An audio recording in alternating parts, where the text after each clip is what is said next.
Good morning.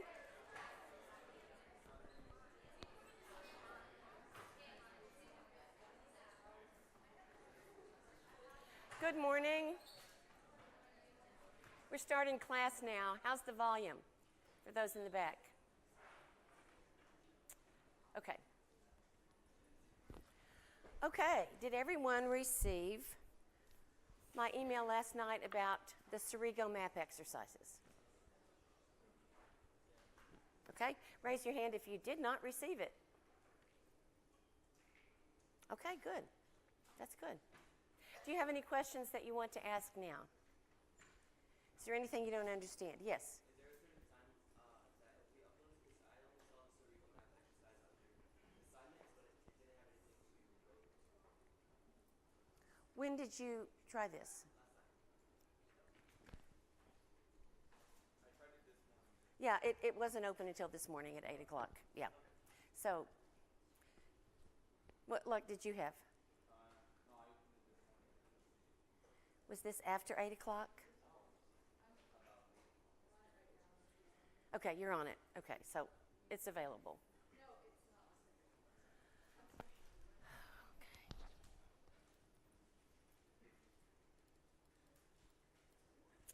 All right, let's see if I can figure this out right now.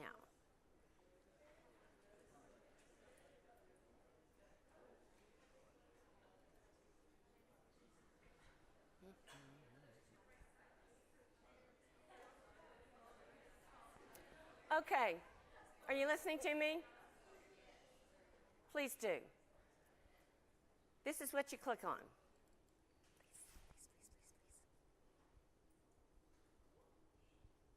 Okay. It's coming up for me. Is this what you saw?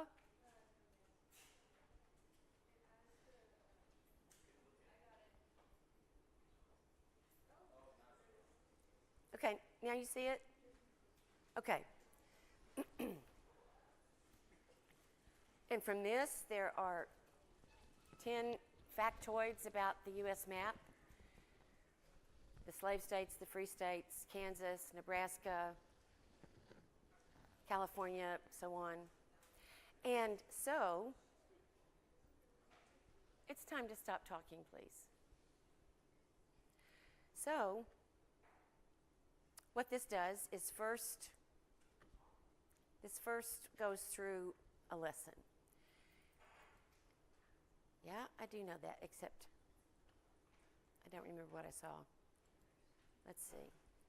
Okay, this is what's highlighted, and I know it. So, I think I know it.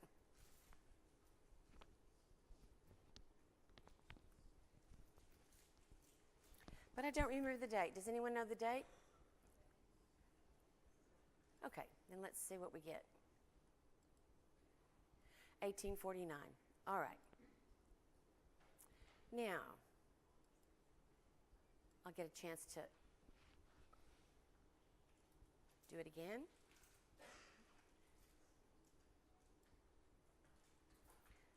Okay. I know what that is. I know it. And that is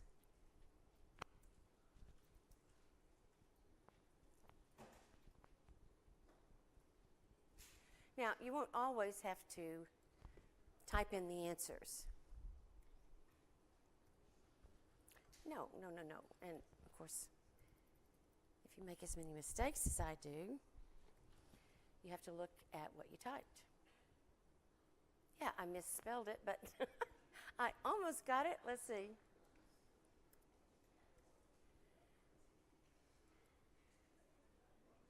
Okay, do I know this? Yes. I know it, and I can click on it. Okay, and so on. And then I go to the next question. Can you identify this? All right, this is what is highlighted. What is that? Okay, so you see how it goes. And this is multiple choice. Then I go to the next one. Can you identify this? What is it?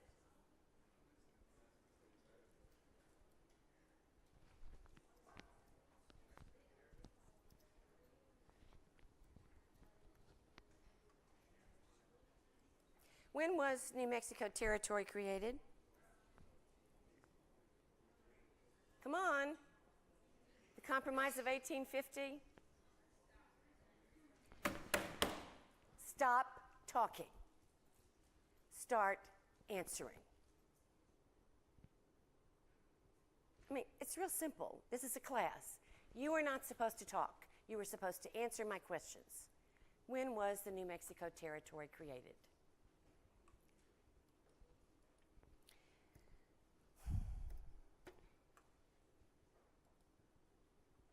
Okay? All right. Do you understand how to do what you're supposed to do? Okay. All right. Now, let's go back. Nope, I don't want to do that. So,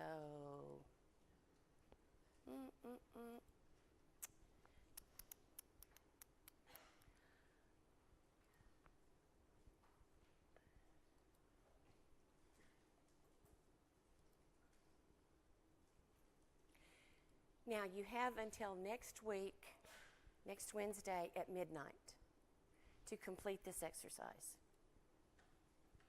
And at the end of a session, which will probably take 5 or 10 minutes, you'll see how well you did. And you will also see down at the bottom when you can try it again. You may not do it again for another 6 hours. So wait till the next day, or at least 6 hours, and then you can try it again. And presumably, having looked at the map and learned from your mistakes, you will get more of the questions right the next time. As I say, it's very simple. And if you finish it, doing it correctly, following all the prompts, and then eventually answering all the questions correctly, then you will receive 3 points extra credit that will be added onto your course average. Okay? Easy. Do you have any questions? Okay, thank you for your silence at this time. All right. Whoops. Today I'm talking about two disparate things, but there is a significant way that they're connected. You remember when David Wilmot proposed the Wilmot Proviso, and you remember what the Wilmot Proviso was. 1846, you need to know what the Wilmot Proviso was. Well, it never passed, but shortly after the Wilmot Proviso had been proposed and debated and debated and debated, in 1848, a new political party was organized, and it called itself the Free Soil Party. And in 1888, they even ran a candidate, Martin Van Buren, for president. He had been president in the early 40s. Now, the Free Soil Party, this term, free soil, is of great significance. Their slogan was, as you know, free soil, free labor, free men. Now, by free labor, they mean not slave labor. And by free men, they mean not slaves. And by free soil, they mean territory where there are no slaves and where all the men that live there are free, meaning they're not slaves. Free soil, free labor, free men. So, who helped organize this new political party? Well, some rebellious Democrats, members of the Democratic Party. There had been sort of a split in the Democratic Party between the Democrats that followed Martin Van Buren, they were called the Barn Burners, and the Democrats that were supporters of President James K. Polk. The Barn Burner Dems, or the Dems that helped create the Free Soil Party, they saw this as a way to win support in the party. And so at the 1848 convention, Free Soil Party convention, they chose a candidate. And they voted to divide the state's votes between contesting delegations. All right. So, of the Democratic Party, Democrats who were supporters of free soil, or who for one reason or another, their disagreement about various things with President Polk, they were part of the creators. They were 1/3 of the creators of the Free Soil Party. Who else? The Free Soil Party was a coalition of 3 groups. The other group that made up the Free Soil Party were anti-slavery Whigs. Excuse me.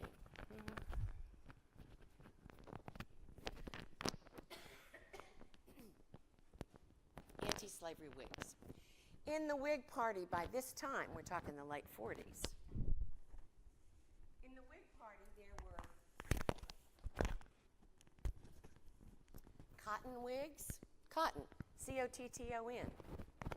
These were Whigs. They mostly lived in the South. In fact, the Whig Party was stronger in the South than in any other region. But people that identified themselves or were identified by others as Cotton Whigs were Southern Whigs that supported slavery and supported the expansion of slavery. You understand me? Yeah. There were other people in the Whig Party that identified themselves as conscience Whigs. These Whigs were opposed to slavery. Now, some of them were activists. Some of them were abolitionists. Some of them were just opposed to slavery. Some of them were just opposed to slavery in the territories. The Whigs had no platform except free soil, free labor, and free men. And that meant slavery. To say free soil, free labor, and free men, that means that the Free Soil Party, like the Wilmot Proviso, was unalterably opposed to any expansion of slavery into the territories of the United States. The third part of this coalition was the Abolitionist Liberty Party. It had been organized in 1840. It was a political party. It was an abolitionist party.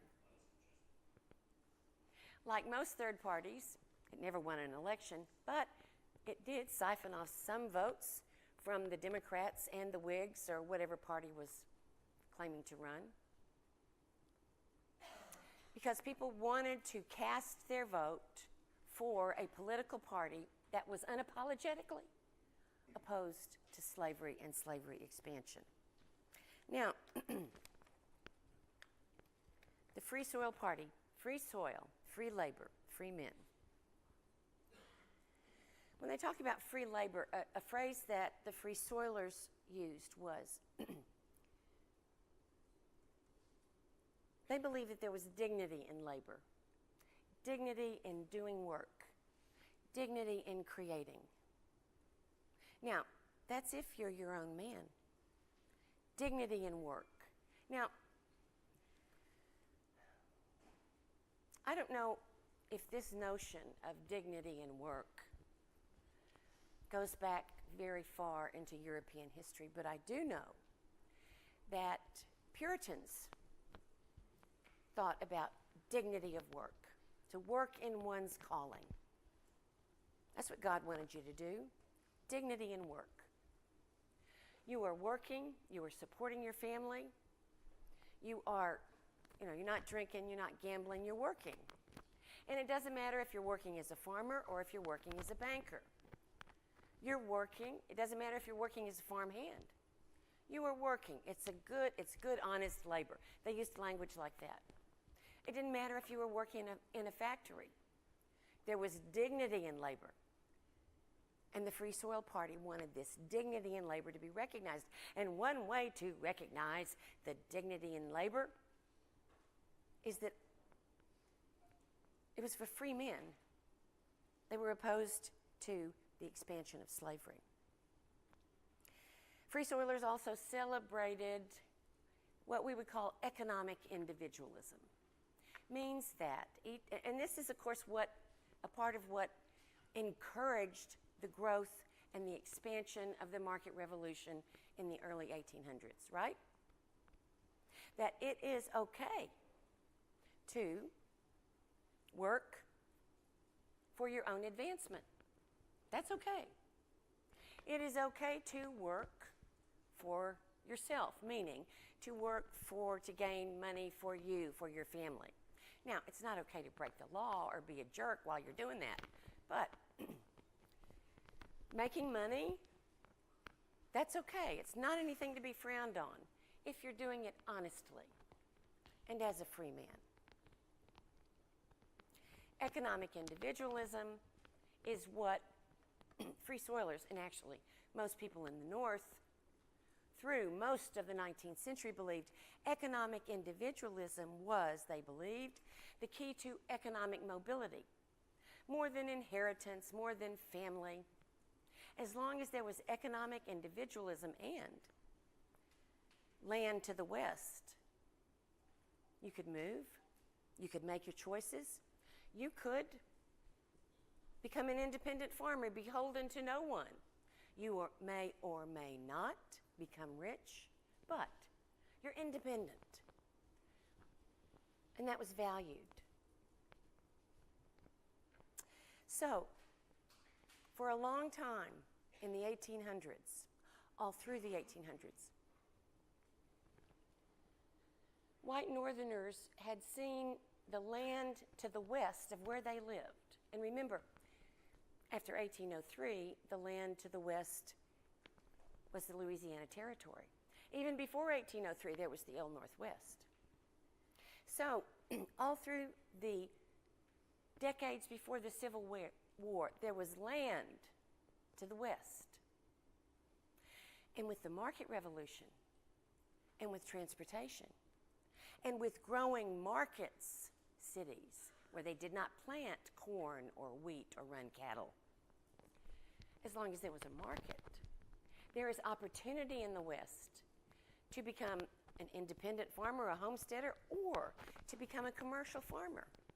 Economic individualism and the possibility of economic mobility. This was sacred to white Northerners. Go west, young man, go west. Now, Horace Greeley said this. Go west, young man, go west and grow up with the country. That's where opportunity lay. And so, the overwhelming majority of white Northerners were opposed to the expansion of slavery in the territories, whether they joined the Free Soil Party or not. Because, and this is important,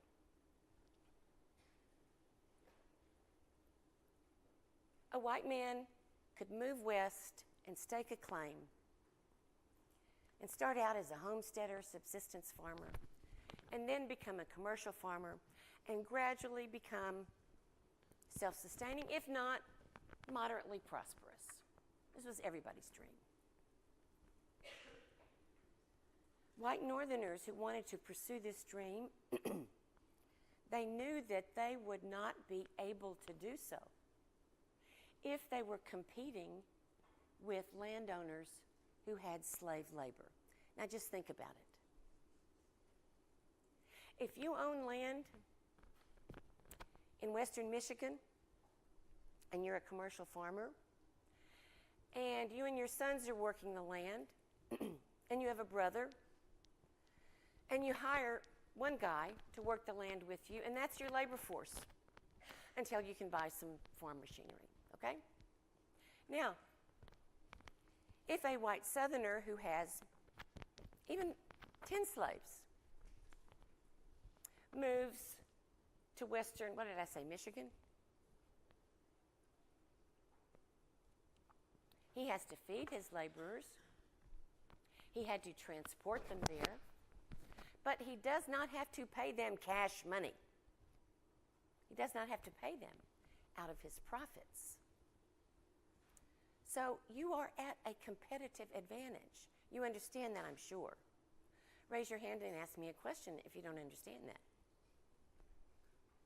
Okay, so It's as simple as that. That's why most white Northerners did not want slavery to expand into the territories. It would mean that the West was no longer the safety valve for people living in the North. If you began to see, well, gosh, I don't have any more opportunity in this town. Maybe we ought to move west. Say you just got, I don't know, fired as an accountant at the bank. You'd grown up on a farm, but you're the second son. You didn't inherit the farm. Okay, you don't have a job. Well, what are your options? You could go work in a cotton textile mill and make almost nothing, or you could sell your house and a lot of other things and move west and use that money to buy some land. But you're not going to be able to make a profit if you are competing with slave owners and slave labor. This is why. This is why opposition to slavery in the territories became so intense and so very, very fierce. Let me show you. Whoops. Now, I said that the third part of the coalition of the Free Soil Party, rebellious Democrats, Whigs who were opposed to the expansion of slavery, conscience Whigs primarily, and members of the Liberty Party. The Liberty Party, they were abolitionists. Okay. Marriage of the Free Soil Party and the Liberty Party. Now, the idea of this cartoon is that this was an awkward marriage where not all parties were equally enthusiastic about the marriage. Where is the script of this? All right. This cartoon is lampooning the Liberty Party and the Free Soil Party trying to make one cause. The Free Soil Party candidate in 1848 is Martin Van Buren. He's at the center left. And there is a ragged black woman depicted the center right. She's the bride. And Van Buren is being pushed, but he's very reluctant. He's holding back to embrace his bride. And people are saying, go on, Maddie, kiss the bride. This is an indispensable part of the ceremony, and he's holding back. The woman beckons with open arms, and she says, you can't read the small print. Come here, my flower. You is a great stranger, and I want to get acquainted with you. A black woman to the further right remarks, mercy on me, how bashful he is. Okay, the idea here is that the Liberty Party, they're fine. They're fine with joining the Free Soil Party. Some of the Free Soilers, like Martin Van Buren, had been a Democrat. Well, they like the support of the Liberty Party, but they don't want to get too close, if you take my meaning. Now, there are two parts to this not wanting to get close. And one has to do with racism, or the term that's popular now is implied racism.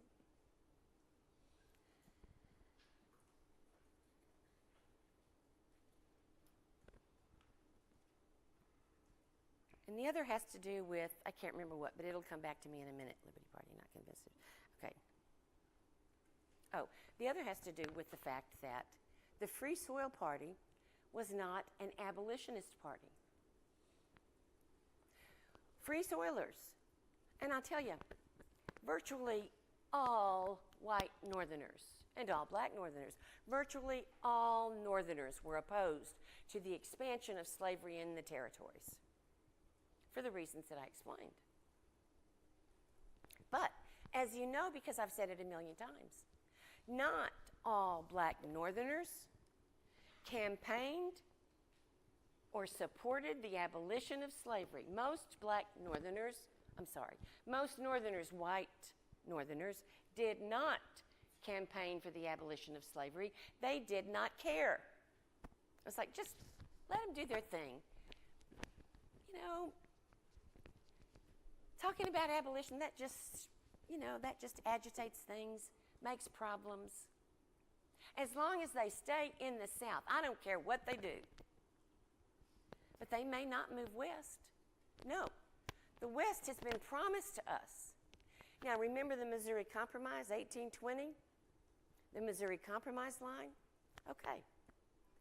That, the compromiser Henry Clay said, and others, this solves the problem for the territory in the remaining Louisiana Purchase for all of time. All of that area, henceforth, according to the Missouri Compromise, is closed to slavery. And so, white Northerners got used to thinking of, okay, that's where the opportunity lies. That's where the opportunity lies. And then there's the Treaty of Guadalupe Hidalgo. Now, that's not the Louisiana Territory, but that is the acquisition of a great amount of territory. And of course, what Dave Wilmot was trying to do was something like the Missouri Compromise. Let's just go ahead and close that to slavery. No. No. White Southerners were not going to go for that. Now, I said that free soilers weren't abolitionists. That's right. A few were, the Liberty Party, but most were not, which is why this is depicted as an uneasy union. Also, let's be frank. Most Northerners were somewhat racist. The African American population in the North had never been large. Most Northerners had some, if not all, of the racist attitudes towards people of African descent as white Southerners. Now, those attitudes were not so developed or so sharp or so intense that they had any trouble giving up slavery, because they really didn't. It wasn't that big a deal. Very few white Northern businessmen were dependent upon slavery in the way that Southerners were. So in the first 20 years of the 1800s, state by state by state, abolished slavery. Fine. And most believed that slavery was inimical to the American creed of liberty.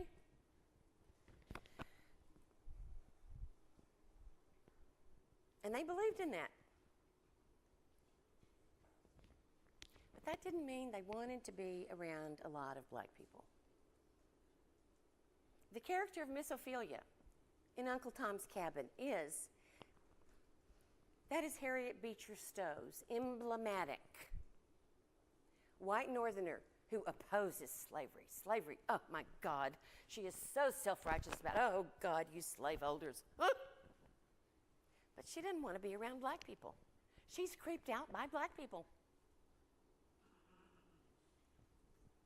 Now, she gets over that, as you see, and that's one of the tenderest parts of the book. But, okay, now,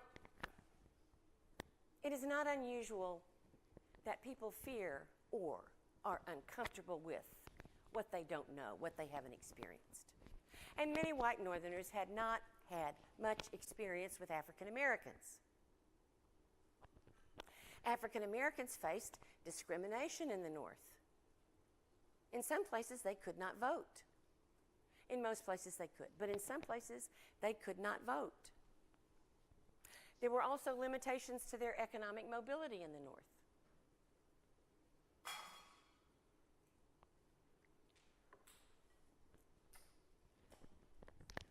So, I'm just saying that it's not as if white Northerners were ready to embrace black Northerners as their neighbors and their kinfolk.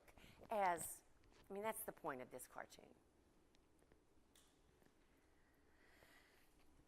And to make that point,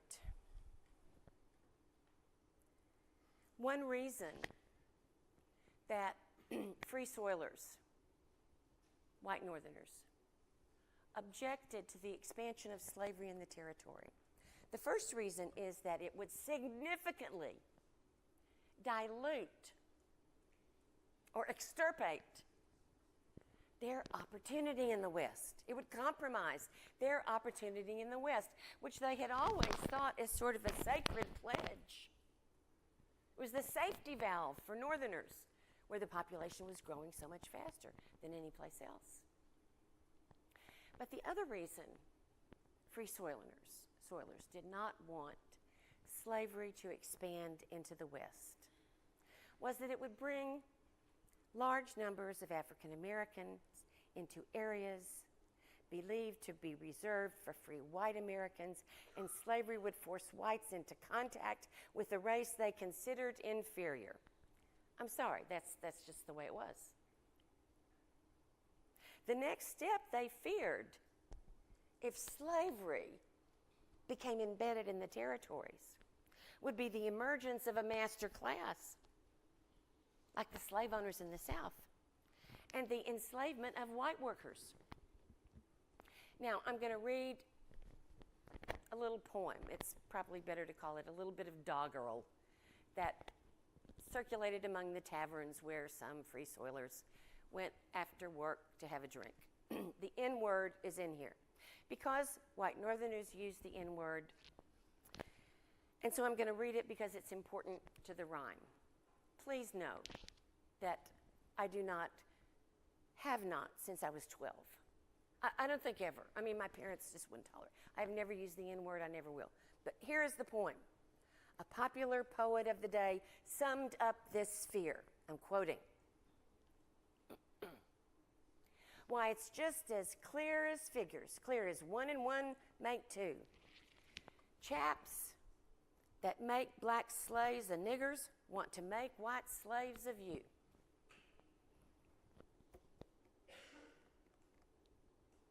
That was a fear that many white Northerners had about what the expansion of slavery into the West would mean. That was not at the top of the list of why they opposed the expansion of slavery, but that was in there.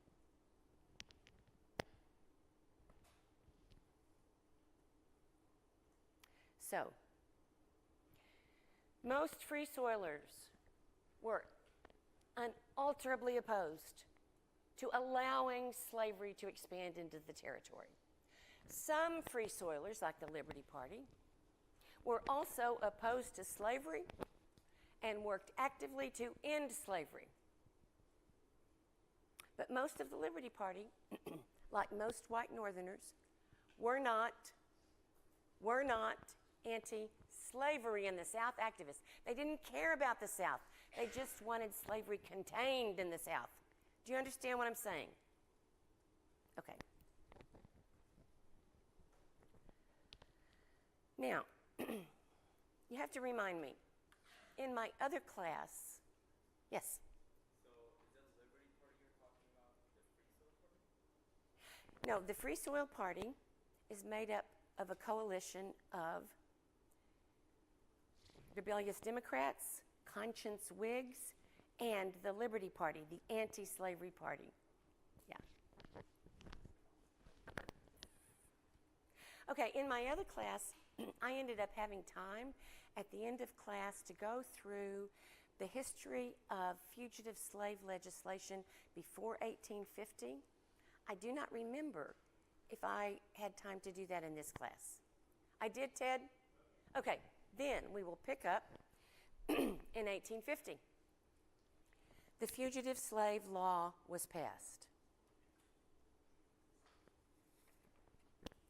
Now, and it wasn't on the outline the other day, but you see under background the things that I talked about the other day. Okay, runaway slaves. How big a deal was that? Were there a lot of runaway slaves? Were there a little runaway slaves? A few? Now, it makes sense, you won't be surprised to know, that most runaway slaves were from the border states because they had further to travel to get north of the Mason-Dixon line or north of the Ohio River. Most of the runaway slaves were from Kentucky, Missouri, Virginia, and Maryland.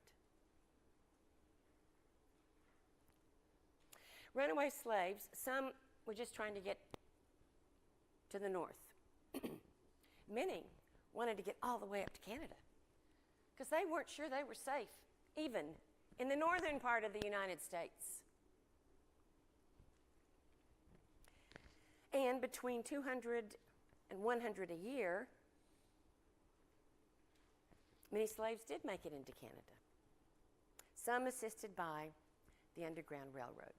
It's estimated that in 1850, that's 1 year, 1,000 slaves from somewhere in the South escaped. Now, there was the Underground Railroad. That was, as you know from the video, that was a decentralized organization that sort of worked by word of mouth.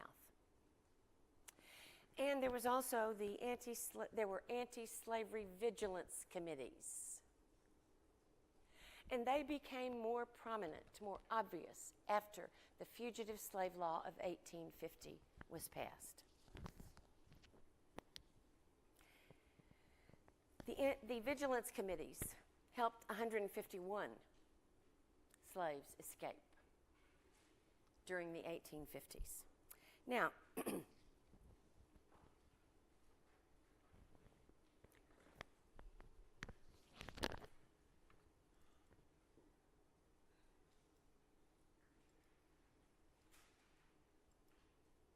okay, you see here the most popular fugitive slave routes to the north. And you notice the significance of the Mason-Dixon line, and this is the Ohio River. Okay? All right.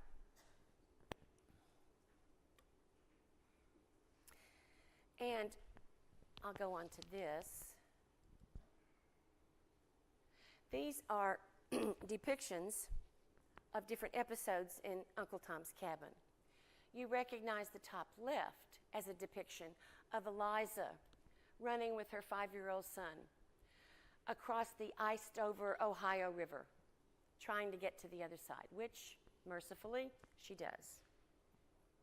The bottom picture, that's Uncle Tom, and that's his master, Simon Legree, who is about to beat him half to death. Okay. Because there were a number of runaway slaves, because the value of a slave got higher every year, because purchasing a slave and owning a slave was a significant investment, it was very costly for a slave owner to have a slave run away. It's not just, well, okay, you guys are going to work harder. Harvey ran off. No. I mean, he's lost several $100s. Well, he may send his sons or the overseer to look for Harvey, or there were men who were professional slave catchers, kind of like bounty hunters. And they gathered what information they could and went north and tried to identify the runaway slaves. Maybe if they had known this plantation and the men who worked the plantation, maybe they knew what the slave looked like, maybe they didn't.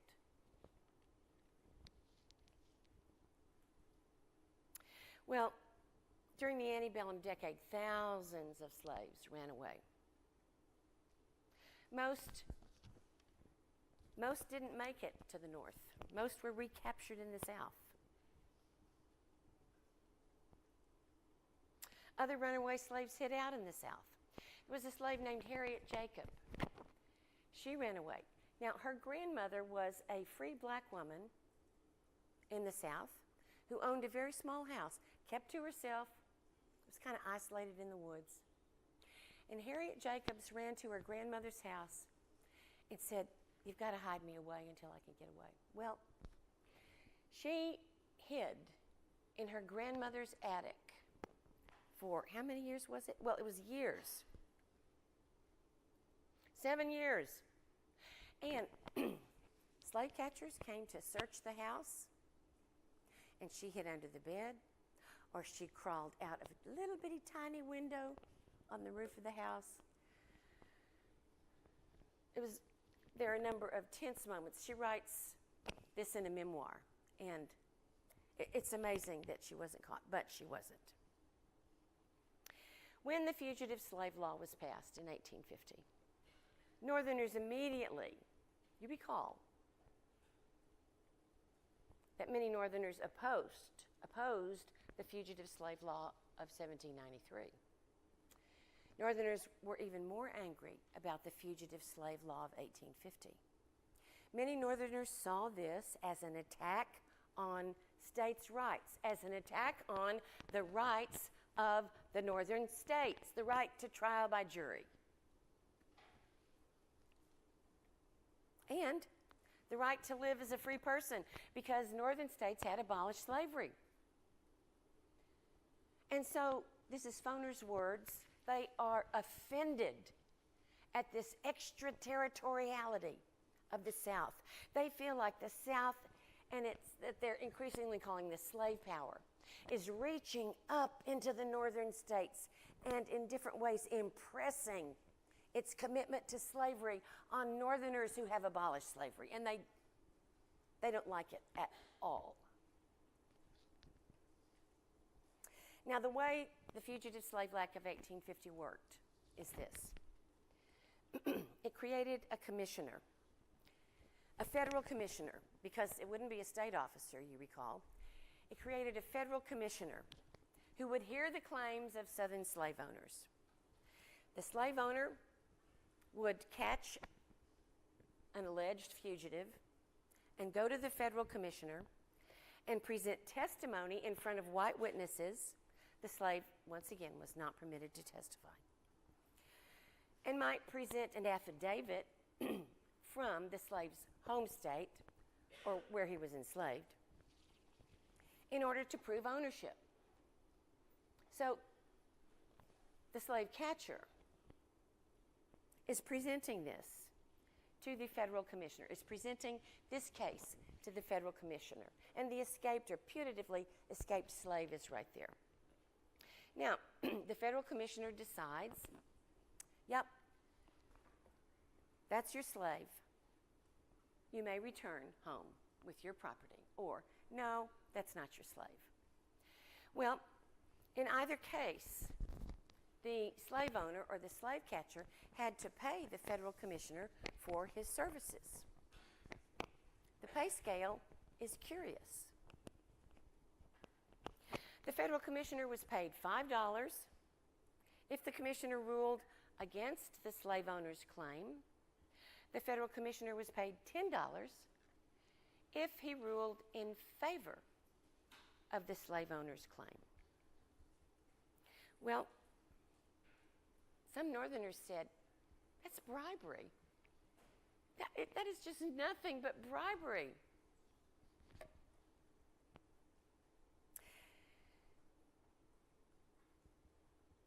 Federal commissioners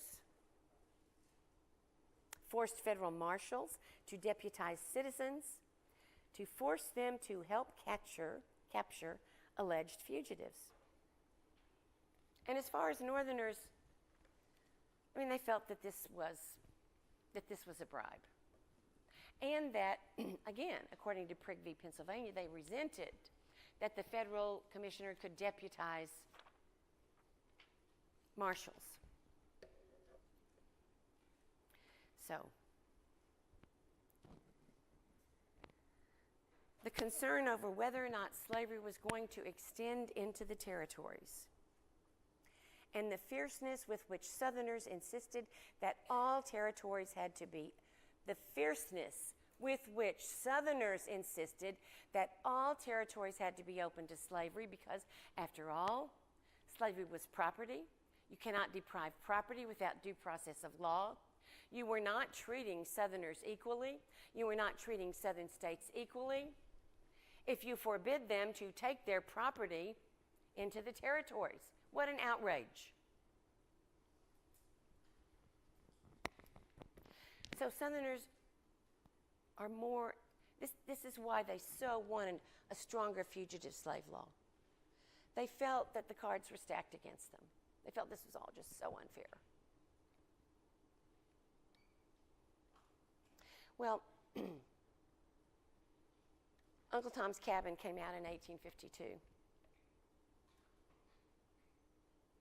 And between the Fugitive Slave Law and the way it was prosecuted after 1850, the Fugitive Slave Law encouraged many white Northerners previously indifferent to the anti-slavery movement to reconsider and to be more sympathetic. And then they read Uncle Tom's Cabin. And of course, Harriet Beecher Stowe says she wrote the book to arouse sympathy among white Northerners previously immune to any concern about slavery in the South. Now, in practice, only 332 slaves were returned to their owners under the Fugitive Slave Law of 1850. It only had 10 or at the most 15 years in which to operate.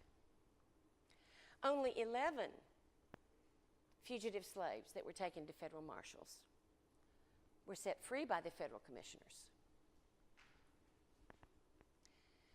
But the Fugitive Slave Law in Harriet Beecher Stowe's book angered and outraged Northerners in a new way.